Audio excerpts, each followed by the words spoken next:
بسم اللہ الرحمن الرحیم۔ الدرس الثامن عشر، 18واں سبق۔ الدرس الثامن عشر، اس کا ٹائٹل، اس کا عنوان ہے فعل ماضی کے ساتھ مفعول بہ، نکرہ و معرفہ، صفت اور مضاف الیہ۔ جیسا کہ ہم اس سے پہلے پڑھ چکے ہیں کہ جملے فعلیہ میں 3 جز ہوتے ہیں، 3 پارٹس ہوتے ہیں۔ ایک فعل کہلاتا ہے، ایک فاعل کہلاتا ہے اور ایک مفعول بہ کہلاتا ہے۔ فعل، فاعل، مفعول، ان 3 حصوں سے مل کر جملے فعلیہ مکمل بنتا ہے۔ فاعل کا اعراب رفع ہوتا ہے، یعنی پیش ہوتا ہے فاعل کو، اور مفعول منصوب ہوتا ہے، یعنی اس پر زبر آتا ہے۔ مفعول پر زبر آتا ہے، فاعل پر پیش آتا ہے۔ فاعل کام کے کرنے والے کو کہتے ہیں، اور مفعول جس پر کام کا اثر ہوتا ہے۔ جیسے اکل الولد الخبز، اکل الولد الخبز، کھایا لڑکے نے روٹی۔ اب اکلا فعل ہے، الولد فاعل ہے کھانے والا، الخبز مفعول ہے جس کو کھایا گیا ہے۔ تو الولد فاعل ہونے کی وجہ سے اس کو پیش کے ساتھ پڑھیں گے، اور الخبز مفعول ہونے کی وجہ سے زبر کے ساتھ پڑھیں گے۔ فاعل کو پیش آتا ہے، مفعول کو زبر آتا ہے۔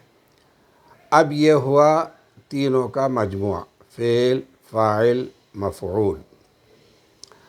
اب مفعول کی مختلف شکلیں ہوں گی۔ کبھی ایک ہی لفظ مفعول بنے گا، جیسے اکل الولد الخبز، اس میں ایک ہی لفظ مفعول بنا ہے۔ کبھی مفعول نکرہ ہوگا، کبھی معرفہ۔ معرفہ کی شکل تو یہی ہوئی، اکل الولد الخبز، اور نکرہ ہوا تو اکل ولد خبزا، خبزا، نکرہ 2 زبر۔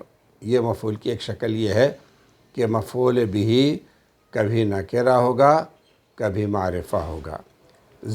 زبر آنا یہ تو پکا ہے، لیکن معرفہ نکرہ میں تبدیلی ہوتی رہے گی، کبھی معرفہ کبھی نکرہ، جیسا چاہے استعمال کریں۔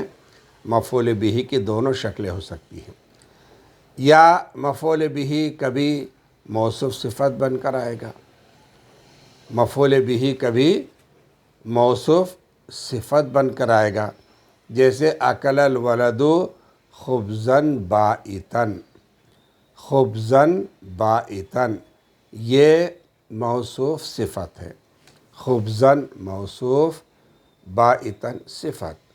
مفعول ہونے کی وجہ سے خبزا پہ 2 زبر آ رہے ہیں اور موصوف بن رہا ہے، اور صفت ہونے کی وجہ سے بائتا پر بھی 2 زبر آ رہے ہیں، کیونکہ جیسا موصوف کا اعراب ہوتا ہے ویسی ہی صفت کا بھی اعراب ہوتا ہے۔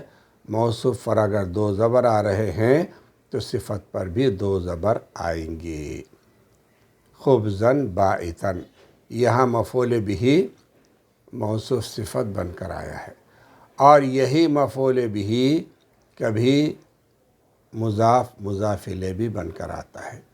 یہی مفعول بہ کبھی مضاف اور مضاف الیہ بھی بن کر آتا ہے، جیسے اخذ الولد قلم حامد، لیا لڑکے نے حامد کا قلم۔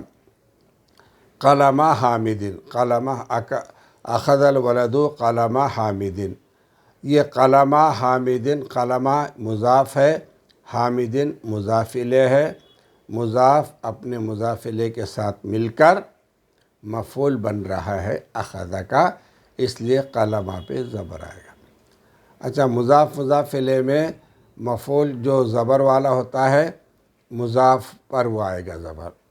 مضاف الیہ کی خوبی، خاصیت، پہچان یہ ہے کہ اس کو 2 زیر آتے ہیں، تو اس کے اعراب میں تبدیلی نہیں آئے گی۔ مضاف الیہ جو مجرور ہوتا ہے، زیر والا ہوتا ہے، وہ مفعول بننے کے بعد بھی زیر والا ہی ہوگا، لیکن مفعول کا جو اثر ہوگا، جو اعراب ہوگا، وہ مضاف پہ آئے گا کہ زبر آئے گا اس پر۔ قلم حامدین، حامد کا قلم۔ اب اس کے قواعد کے ضمن میں تفصیل بتلاتے ہوئے کہتے ہیں قاعدہ میں کہ فعل ماضی کی دو قسمیں ہیں۔ فعل ماضی کی دو قسمیں ہیں، ماضی کی دو قسمیں ہیں، لازم اور متعدی۔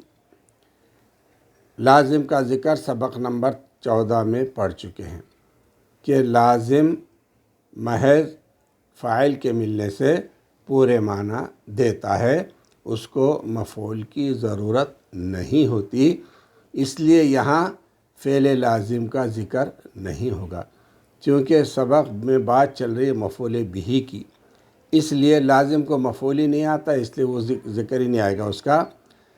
متعدی جو اس کی اور ایک قسم ہے، لازم کی اپوزٹ متعدی ہے، جس میں فاعل کے علاوہ مفعول کی بھی ضرورت پڑتی ہے، اس لیے مفعول بہ کا جہاں ذکر آئے گا وہاں افعال متعدی ہی کا استعمال ہوگا۔ چنانچہ کہتے ہیں کہ متعدی وہ فعل ہے جو اپنے معنی و مفہوم کو پورا کرنے کے لیے مفعول کی بھی ضرورت پڑتی ہے۔ فعل متعدی محض فاعل کے ملنے سے مکمل مفہوم نہیں دیتا، بلکہ فاعل کے ساتھ مفعول کی بھی ضرورت پڑتی ہے۔ فعل متعدی میں یہ مفعول فعل متعدی فاعل کے علاوہ مفعول کی بھی ضرورت ہوتی ہے فعل متعدی میں، اس لیے متعدی ہی کی یہاں بحث ہوگی، فعل فاعل مفعول سے کے بارے میں بات ہوگی۔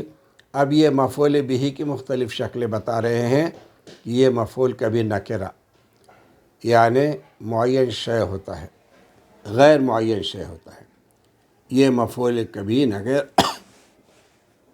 نکرہ یعنی غیر معین شے ہوتا ہے، یعنی تعین نہیں، نکرہ میں چیز کا تعین نہیں ہوتا، اس کو نکرہ کہتے ہیں۔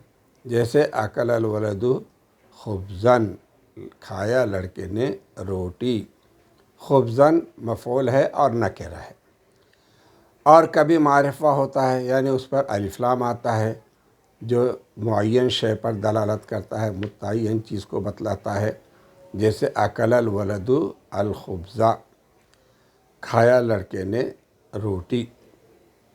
الخبزہ خاص روٹی جو کہنے والے کے ذہن میں ہے اور سننے والا بھی سمجھ سکتا ہے، تو اس کو معرفہ کہیں گے ال آنے کی وجہ سے۔ تو معلوم یہ ہوا کہ مفعول کبھی نکرہ آتا ہے، کبھی معرفہ آتا ہے۔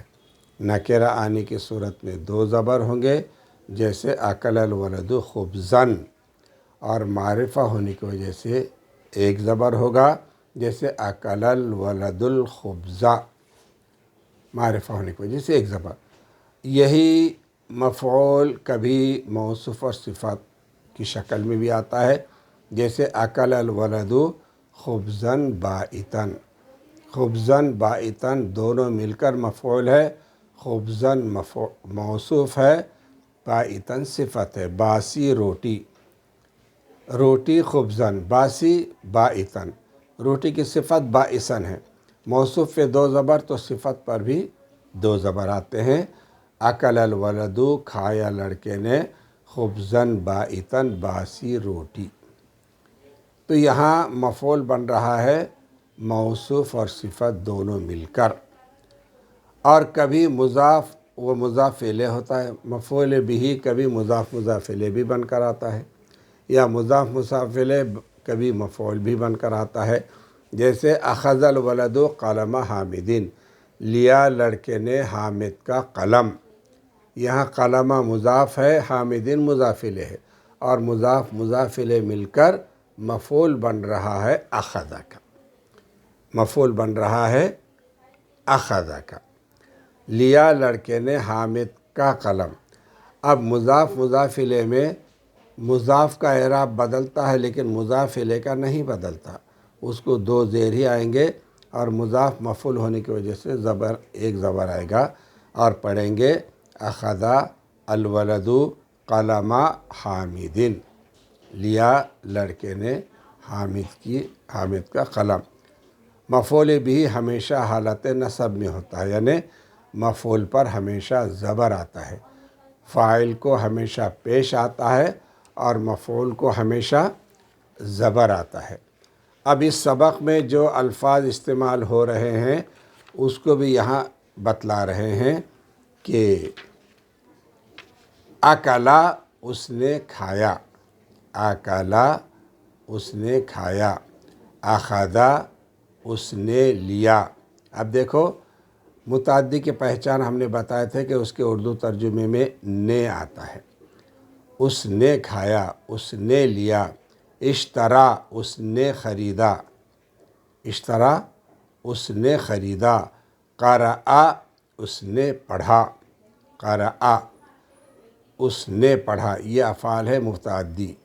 اب اس کے بعد خبز روٹی، لحم گوشت، فاکہۃ میوہ، تفاح سیب، برتقال سنترا، اورنج، موز موز، کیلا، جریدۃ اخبار، بائت باسی، طازج تازہ، ناضج پکا ہوا۔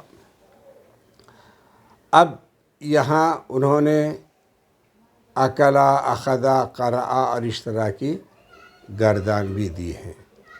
اکلا کی گردان تو معمول کے مطابق ہے، اکلا، اکلا، اکلو، اکلت، اکلتا، اکلنا، اکلتا، اکلتما، اکلتم، اکلتی، اکلتما، اکلتن، اکلتو، اکلنا۔ اشترا کی ذرا توجہ طلب گردان ہے، اشترا، اشتریا، اشترو، اشترو، اشترت، اشترتا، اشترینا، اشتریتا، اشتریتما، اشتریتم، اشتریتی، اشتریتما، اشتریتن، اشتریتو، اشترینا۔ اس طرح اشترا کی گردان ہوگی۔